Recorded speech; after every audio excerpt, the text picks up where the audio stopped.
Hello and welcome to Little Home in the Universe. This is our layered menu series where we create something and then we build upon it throughout the week. First and foremost, if you are not subscribed to our channel, please do so. Liking and subscribing and commenting is the best way that you can help support what I'm doing. The second best way is to go onto our website, which is Little Home in the Universe, and purchase something so I can mail it to you. You will see that a lot of our products I am starting to pepper into this video. They're delicious, and you should buy one. The primary element of this week is a braised beef. So you'll see we're taking a braised beef, we're braising all of it all at once, very simply, and then we're going to pair that into different little components here and there, one with some reheats, and then we're going to make a French onion soup. We're also creating polenta. Ooh, yummy, beautiful polenta. It takes about 2 hours. You'll make it while we braise the beef, and then we'll eat that in 2 separate occasions. You'll see as we go through the series. There were a couple learning curves and a couple snafus on my part with this one. For instance, the stuffed cabbage, I would highly recommend that you put it on a tray and cook the lentils separately. I was trying to think of those of you who want to be able to cook everything in one pot. It's doable, but it would be better if it was split. Also, the recipe for the last dinner, which is a falafel-esque style thing, will be corrected on the website. So some of these recipes will be listed on our website under the recipe section. Some of them you kind of just have to follow along with YouTube. If you want a grocery list and/or more recipes, put it in the comments and I will do my best to accommodate that. All right, let's get started. So here is our list of everything that we will be making this week. There are little times allocated next to each of the entrees so that you can jump ahead and find the reference video easier, so you don't have to wade through the whole thing. It is important to note that while we are braising our beef on day 1, we will also be creating polenta, and we will also be creating pretty much the entire mushroom dish on day, I don't know, wherever it is on here. So keep that in mind. On day 1, you could also caramelize your onions if you're feeling like you got the time in ya, but that'll happen on day 2. Ooh, spoilers. All right, let's get started. For day 1, we will be doing a braised beef. We're going to braise a considerable amount of beef. This is roughly 3 pounds. I'm going to have this for dinner tonight. I'm going to add some reheats to it and make another item out of it. And then I'm going to have French onion soup later in the week to finish out our beefiness. Couple things to note. For this cooking method today, we will just be using the power of mirepoix, so just a heavy amount of onion, garlic, celery, and carrot. Garlic actually isn't part of mirepoix. We're going to mildly salt it. We're going to use some store-bought beef stock. Yes, they all are junk. If you don't want to use the junky beef stock, don't. Just get the concentrate stuff and swirl it in there. We will not be adding any wine to this, which is important to note. But first and foremost, I'm going to cube up my beef, sear it very hard so I get a nice fond that I can build all of my flavors off of. We're just looking for a really robust, beefy dish tonight, and we're going to serve that with polenta. You'll see we'll use the polenta in another dinner, as well as we're going to do some dark greens. Let's start. Oh, while you have your oven on, we're going to roast a squash.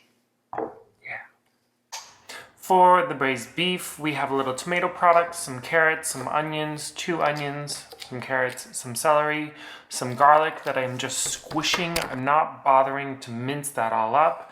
And to a hot pan, we're going to sear off our beef chunks until they get nice and really rich and brown on both sides. This is a very crucial step to having flavorful braised beef. Now we will add our mirepoix and then a little bit of tomato product and cook that tomato product so that it changes color from bright red to more of a brown. We have a little spice blend, herbs and stuff. I'm not doing this in cheesecloth because I'm going to strain everything. Then just some beef stock and some water. Into the oven it goes. You'll see I'm not using a lid because look, I flipped it. I'm just going to flip those brown parts and then I put a lid on for the last 30 minutes. We know that it's done when it is fork tender. So this whole process took about 3 hours. I'm just going to separate everything out. My beef in the saucepan will be for tonight. My beef in the bowl will be for later in the week. And then you'll see I'm just going to strain everything, collect the juices, and refrigerate that for my French onion soup. I'm going to pull out some of those beef chunks. And then we're going to move on to our mushroom dish that we were doing during the 3 hours that was cooking. So very simply, I have 2 portobello mushrooms and about half a container of creminis. I take the gills out. You can peel the caps of these off if you're inclined to. I'm not, I'm lazy. I'm gonna chop this all up, chop up a handful of cremini mushrooms, saute this in butter, add some thyme to it and some salt, because thyme and mushrooms are just good dear friends.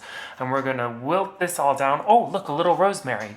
My pan that I have that I'm putting this into, it's just a normal bread loaf pan that had some Parmesan cheese and Aleppo pepper in it. So my mushrooms have cooked. I'm adding some cream to this. I'm adding a little bit of brandy or sherry, and then I'm going to layer my mushrooms on the bottom in a very decorative manner so that it looks just ever so appealing to the eyeball. And then I'm just going to scrape the rest of the cremini mushrooms into my loaf pan that has, again, that Parmesan cheese layer and the Aleppo. This will all go into the fridge or to the side, and we will start on our polenta.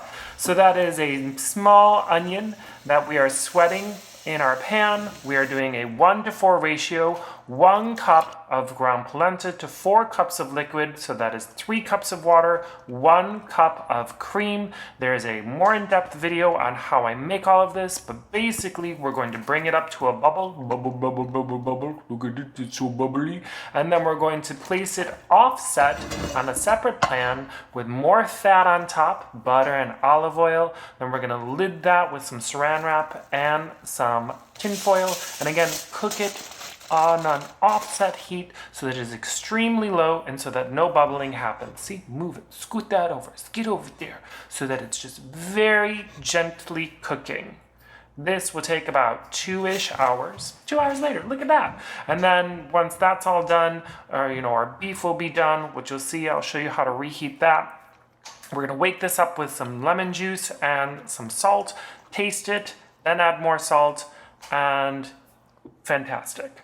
And so now that we have this beautiful airy polenta, we will pour some over the top of our mushrooms, reserving some for our dinner tonight. That's right, we're doing dual work.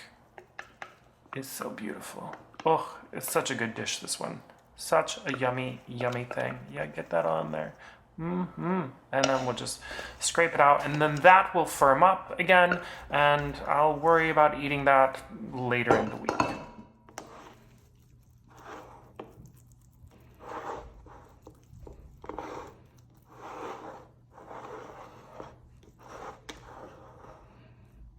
So now that that's off to the refrigerator, we will turn our attention to a little sour cream gramulata. It's literally some garlic. You zip it on your microplane, some lemon juice, you zip it on your microplane, and you mince up some parsley. And you're gonna add that to your sour cream. This is going to be bright and punchy and really wake up your senses. So it pulls the beefiness and then the polenta all together. It is phenomenal stuff. You don't want to do the sour cream, just do the garlic, lemon juice, and parsley. Here's the beef that we had reserved. I'm adding some red wine to it and then reheating it. And then this is how I plate this dish. I like to create a little ring mold, a little ring circle area, place my beef into the middle of that. I cooked about 1.5 bunches of kale that I didn't show you on the video. I'm just going to then toss a little bit of that, because remember, we're using some of this kale for later in the week. And then, ba-da, the sour cream gremolata. Delicious, delicious stuff.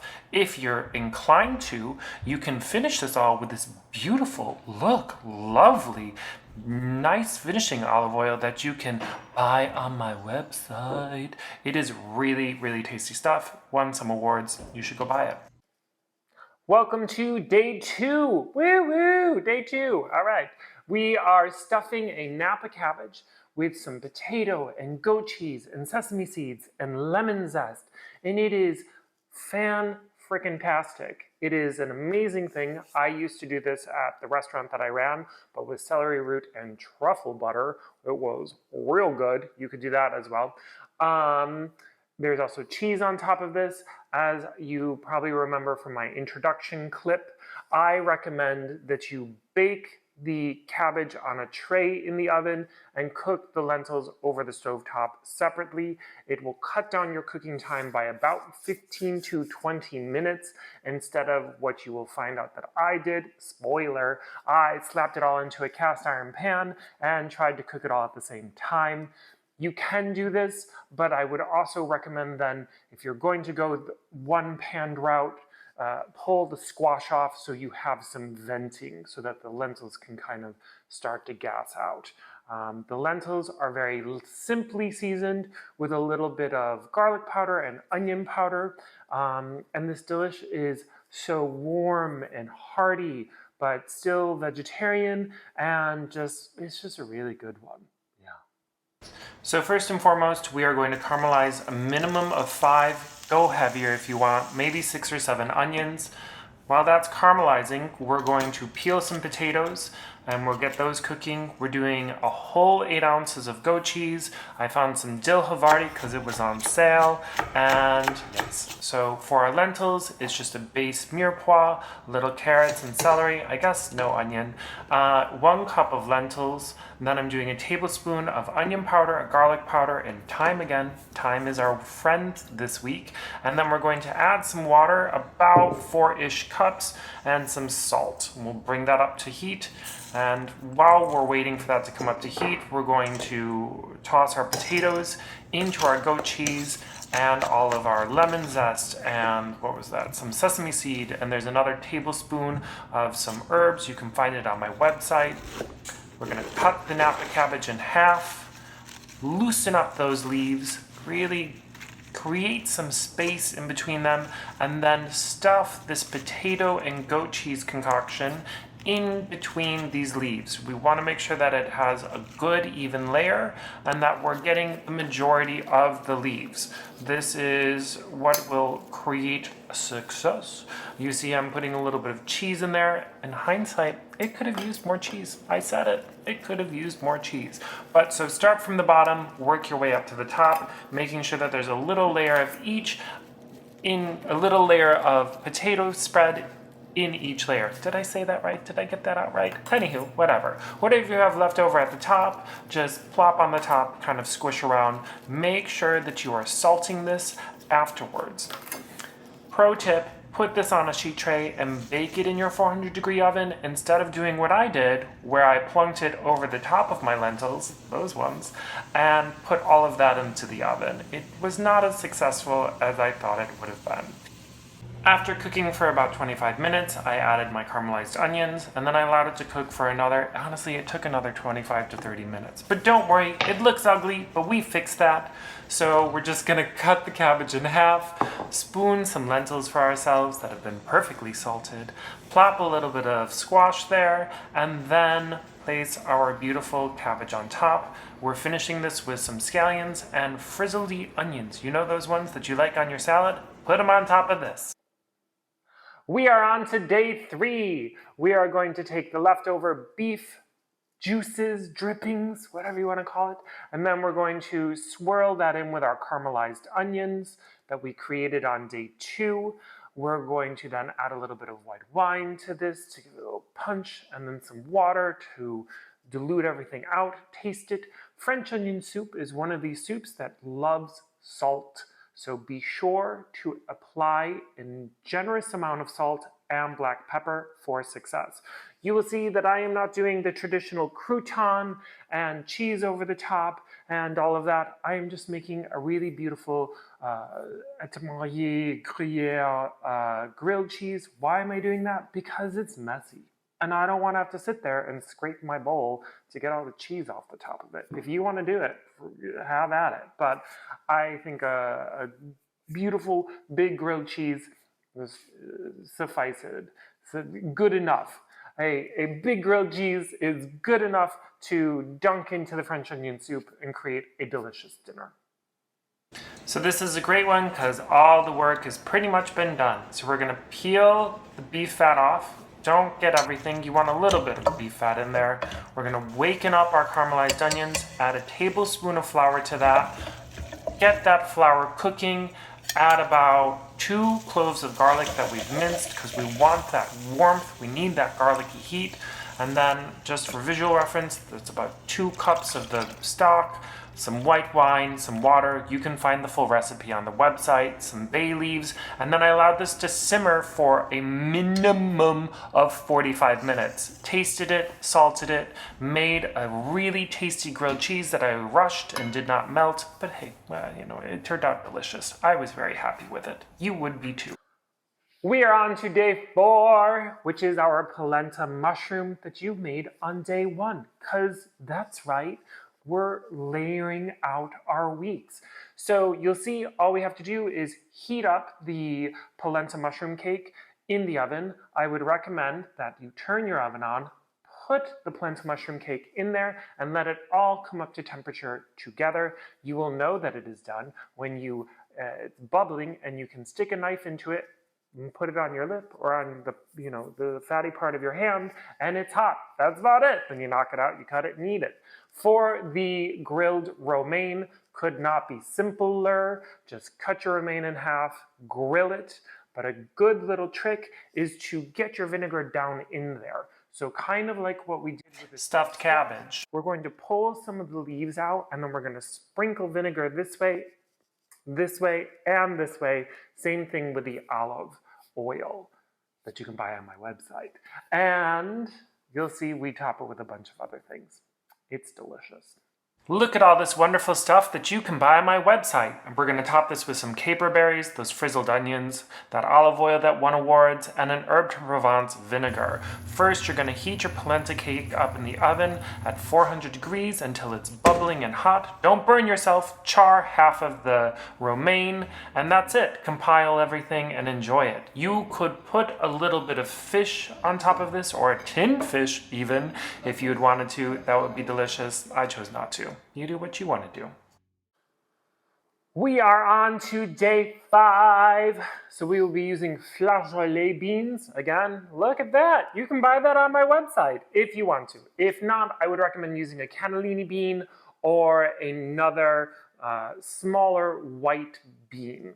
I would not recommend black beans or pinto beans or chickpeas or even the cranberry beans, which I also saw on my website. The flageolet beans have a little bit of green vegetal note to them that will really lift everything. Same thing with a cannellini bean. We're starting out with dry beans, and we're gonna cook our mirepoix and our bacon and all of our loveliness. We're gonna cook everything for an hour, and then we're going to use some of the dark greens that we cooked on day 1, plop that in there, dress it up with some beer, add some other fun elements to it, and then continue cooking it. In a perfect world, my haddock would have not spoiled in my refrigerator. It did. I freaked out a little bit. I pulled out some jumbo shrimp that I have. I cut those in half, placed them on top. You'll see. This happens. The dish would have been delicious without the addition of the fish on top. It's more of a visual. Everybody likes to see that there is a main protein. So we accommodated that with some shrimp, baked it, and it's tasty. That's about it. Okay. We are yet again using the power of mirepoix, those beautiful flageolet beans, and some clam stock. The full recipe can be found on our website. Basically, we're going to sweat out the bacon in the mirepoix, add some clam stock, the beans, cook that for an hour. Oh wait, there's a little beer in there too. Don't forget about the beer. Cook that for an hour. Taste it at that point. After an hour, adjust for salt. Add a little bit more beer to waken it all back up because we want this nice and brothy.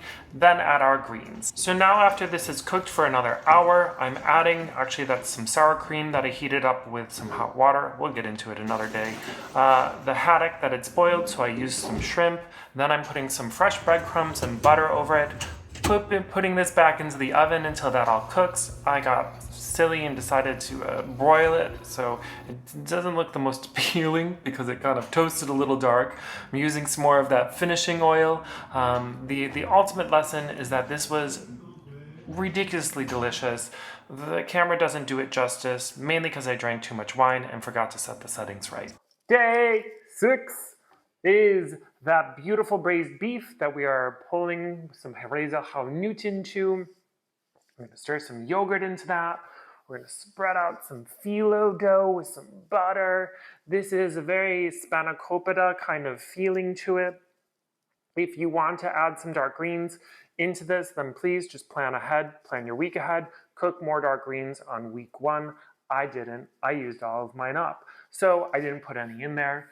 For the beans that we are cooking with this is just canned, this is just canned, what are they? Canned butter beans.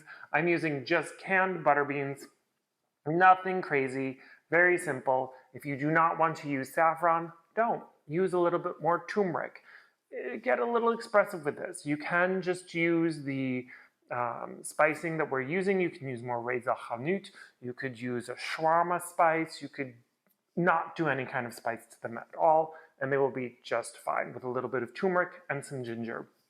We're doing some double duty when we bake our beef phyllo dough delicious things. We're going to roast some carrots with some ginger. You'll see, it's in there.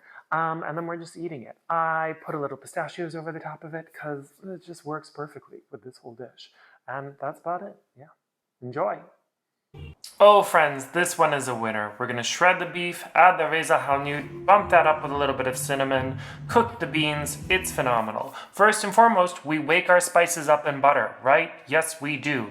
Then we're going to add them to the shredded beef with a good amount of yogurt, stir that all together, taste it, adjust for salt, put it to the side. Sweat some onions for our beans, add our canned beans in, a little bit of water, some saffron, put that on the lowest setting possible, or honestly, just push it to the side and heat it up when you're ready for it. The carrots get a little bit of fresh ginger and some pepper.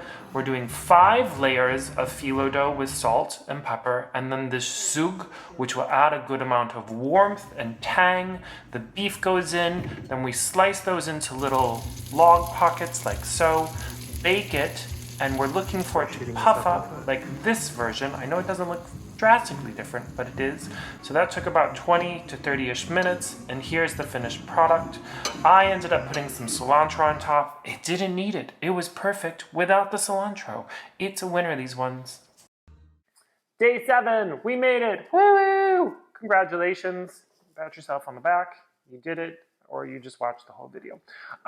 You'll see in the beginning, I forgot to cook or soak my chickpeas the day before. So what I did is I put them into some water, brought that up to boil, and then let it sit there for an hour. This is an easy way to kind of cheat the overnight soak. So I let that sit there for an hour, and then I use them ground them up as I would for my typical falafel.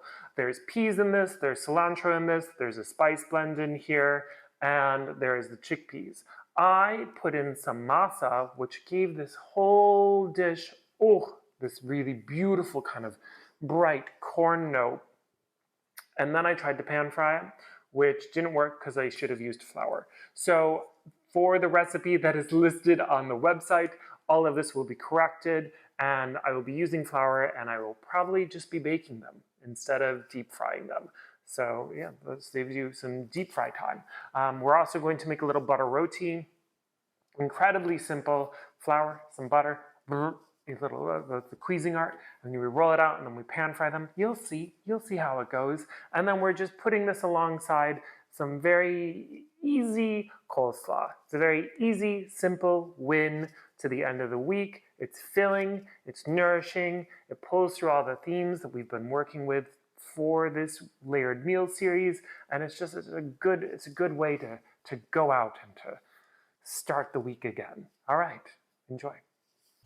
As I mentioned before, I forgot to soak my chickpeas overnight, so I brought these up to a boil and let them sit for an hour. This is everything that will be going into my batter or my falafel dough: peas, chickpeas, some masa, some pistachios, and a ton of cilantro. Again, the recipe will be properly adjusted on the website. This, I'm just making the butter roti. So you blend the flour and the butter together until it gets nice and sticky, and then you let it sit for 20 minutes, and that's about it. So that goes to the side, and then I'm just taking the peas, the chickpeas, my spices, and cilantro, blending it until it turns into a nice thick paste, tasting it for salt, and then blending again. The next part, right, couldn't be simpler. Some shredded cabbage, some yogurt, some tahini, and what? Yes, that herb de Provence vinegar. If you don't want to use this one, use a mild lemon juice or a lighter vinegar. We're gonna roll out our roti until they are nice and very thin, to the size of like a, large burrito shell, and then cook those until they get nice and toasty brown on each side. They should be kind of gentle and flimsy. Don't do this part. Go onto the website and look at the recipe. Don't do this, because it'll end up doing that. What was I thinking? So I baked it instead. There we are. And the finished product was phenomenal. It was so good, people. It was like, oh, I would eat it again right now if I could. So, yep, it's really great. There you have it. That is the week. We are done, obviously. So I hope that you enjoyed everything. Please, again, as I said in the beginning, please subscribe to this YouTube channel. It is the best thing that you can do to help me grow this business. The second best thing that you can do is to go onto the website and buy some of these products that we sell. The third best is to leave a comment or to leave a like or something of that nature. I hope you enjoyed everything and look forward to hearing from you. See you.